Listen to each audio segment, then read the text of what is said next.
Hello, my friends. I hope your day's off to a good start. My snowman cup says hello as well.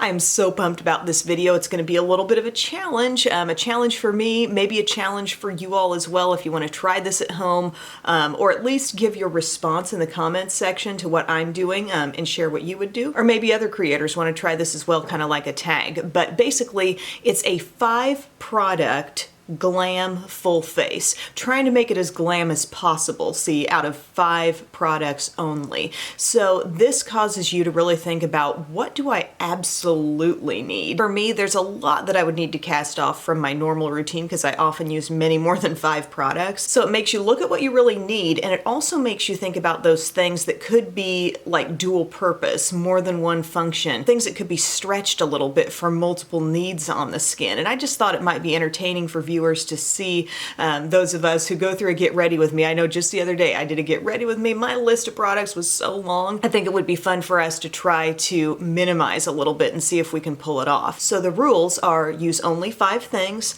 any price point. Your skincare and sunscreen do not count, so you don't have to factor that in as one of the 5. You can just get that on to start and then start with the makeup. And also, I thought it might be right to say like no palettes or no big palettes that are going to be like, I could grab out my IT Cosmetics full face palette and that takes care of like a zillion steps in one. Or like a giant eyeshadow palette, there you could kind of draw from it and do the whole look. I mean, everybody can do whatever they want to do. But for myself personally, I'm saying no palettes. I'm keeping it kind of a single product thing. Little quads and duos and trios are kind of a different story, but I'm just talking about those full spread palettes that really can do it all. Seems like cheating. So I already am nicely moisturized, and one of my 5 products is going to be concealer. Why did I choose concealer over foundation? Well, I know concealer can take me to the maximum coverage that I want on certain areas, even if it might not be like full coverage all over the face. But I chose the Born This Way multi-use sculpting concealer. I wear it in the shade Nude. I chose this one because I feel like it doesn't really demand to be set like some of my really creamy concealers do, but also it's not incredibly drying either, and it has a really nice natural look on the skin. So I felt like I could apply it pretty generously and it would look right, you know, it wouldn't look out of place, and it would give me that coverage I want. So I'm going down the nose. I'm probably applying a little bit more of this than I would usually wear, getting the chin and getting this upper lip area. I feel like if you're only using concealer, you want to make sure the texture is one that is really going to be like right. I feel like if I use something too tacky, it just wouldn't work out for this particular look because I am not going to be using a powder today. That's one of the things that had to go by the wayside as I pick my 5. But this concealer, what I've applied, as you can see, it's really stretching a long way. I'm using this little Real Techniques Blend and Blur. It's the contour size brush, and it really spreads the product well, getting around any redness, any darkness. Paying a little more attention to like my eye area and getting rid of the discoloration around the eye, more than I would on other days when I know I'm bringing in some full eyeshadow palette to take care of that area. Stamping over this area, making sure there's no excess. I feel even, I feel covered. It's a nice like skin-like finish. I can be happy with this. Okay. Next up, I'm going for a blush product, and I want something that can also be my lip color. So I'm getting 2-in-1 function out of this. I pulled out this little guy from Rare Beauty. This was one of my favorite things from the Rare Beauty line, and it's the blush in the shade called Love. And I thought this would be a really pretty lip color as well, like kind of a matte sort of glam lip. I think there are a lot of different like creamy lip colors that could probably double easily as cream blushes, but I wanted to go for something that would feel like it set a little bit and be a little long wear on me. Okay, so I'm dabbing this in. I remember in my tutorial video where I was going off of exactly what Selena did in her demos. She just pressed it in with her fingers, and it starts out looking a little wild, but then it looks so right, that shade. Okay, get a little over here. I'm bringing in a brush because I got scared over here on this side. Just hang in there with me. It's all gonna smooth out. If this stuff doesn't get credit for being blendable, I don't know what does. Now I'm gonna take that and put some on the lips as well. It feels like liquid lipstick going on. The applicator's kind of big, so I'm smoothing it around with my finger. It just looks like this really dusty red.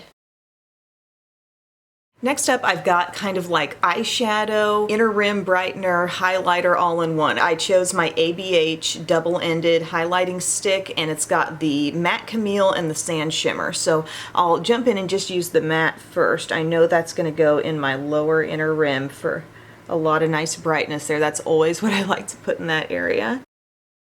And then I think I'm also going to use some of that matte side just to give myself a nice light brightened eyelid. It's not overly sticky or anything. It just kind of neutralizes and brightens. Then I'm going to go to the highlighter end, and I'm going to use that shimmery end, I should say, right around my innermost corner. I'm going to get a little bit of that up on my brow bone. I'm going to put it on the Cupid's bow. I'm also going to get some of it on my finger and just dab it on the cheekbone as a cream highlight. It's coming off of a pencil, obviously not too sticky, considering that this is kind of a powderless look. I'm not wanting goopy, sticky, tacky.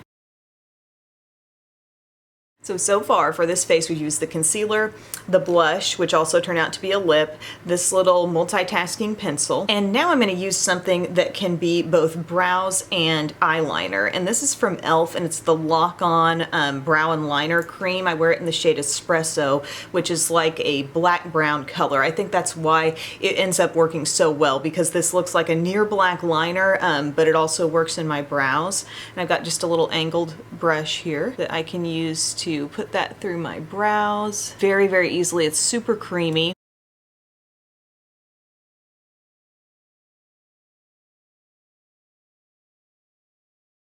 I'm not pulling in any sort of gel because I'm not wanting to factor that into my 5 products, but I do feel like anytime I use a creamy brow product, there is a little hold contained in that. Next, I want to use this as an eyeliner. I have a really fine brush here from BK Beauty. It's the 208, and it's just a teeny tiny angled brush. And I feel like I can do a pretty dramatic, like, liner look with this stuff. And it'll just really add to the drama of the look. And this stuff is just so creamy and easy to use.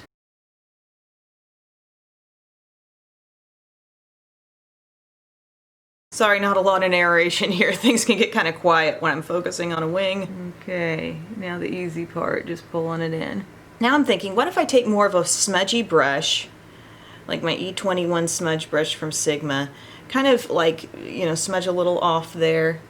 See if I can get just a little like more light and smudgy definition just by going down here. A little of this product will go a super long way. That's why I suggest kind of smearing some off on the hand first. See that? A little extra definition there. And then here's the point where maybe somebody should say, stop him, stop. I'm thinking about taking a little bit of the brow cream with Real Techniques. This is the Instapop crease brush. And I wonder if I could give myself a little crease. Just a little bit. It's kind of working. I'm just kind of wedging that right there.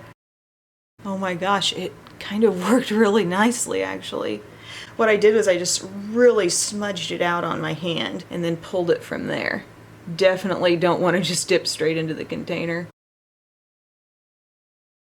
It's working, guys, it's working. That's all I want. I don't want to even try to take it further than that, but just a little natural crease. So my 5th product is, I think, just an irreplaceable, can't really multitask with anything to get me to this place. I have to pull out a mascara and use it for one thing and one thing only, and that's my lashes. So I'm going to curl my lashes. One thing I might do before this is all said and done is actually apply a little dot of concealer additionally, like right here and here, because that blush, I just always forget how big time that blush goes. Normally you put a dot of cream blush on your cheeks and it's like, okay, that's fine, that's doable. You put a dot of this Rare Beauty blush on and it's a lot. It's blendable, but it's a lot, and I'd like to, I don't know, maybe go over that, maybe not. It really looks okay. Oh, I love the curl that I get with that Shiseido. Did you guys note the scrunchy headband today? I just keep that up here in this room, should the need strike for a scrunchy headband. And I think I'm going to skip lower mascara just to keep it kind of clean on the lower lash line. The fact that I couldn't set that under eye concealer at all, I think it'll be more likely to smudge in that area. Actually, I think that's part of the benefit of setting your concealer, is that it makes it less tacky and less likely to grab or touch those lower lashes, because my lower lashes are actually quite long. And when that comes in contact with unset under eye, I'm just asking for smudges. Speaking of smudges, I got a couple here. Teensy bit of creasing from that pencil. Just a little excess. Check it out, y'all. It's not without some smudges on the hands. I got blush, I got cream liner on there, but I am actually very satisfied with this. If I needed to go out and wear this out or wear it to even a glam occasion, I feel finished. I don't really feel like some major thing is missing. I'm a little insecure to have not powdered the skin at all, but I had to leave that step, you know, it just wasn't gonna fit here. I can think of another strategy that might involve like maybe a small eyeshadow duo or something, maybe a product that had like a creamy sort of powder that could work to set a couple things or brighten a couple things and also work as eyeshadow on the other end. You know, the lip color feels completely set and here to stay, so that's kind of awesome that we got a great blush out of that, but also a glam looking lip. And we were able to produce, you know, both eyeliner, brow, and a little bit of eyeshadow out of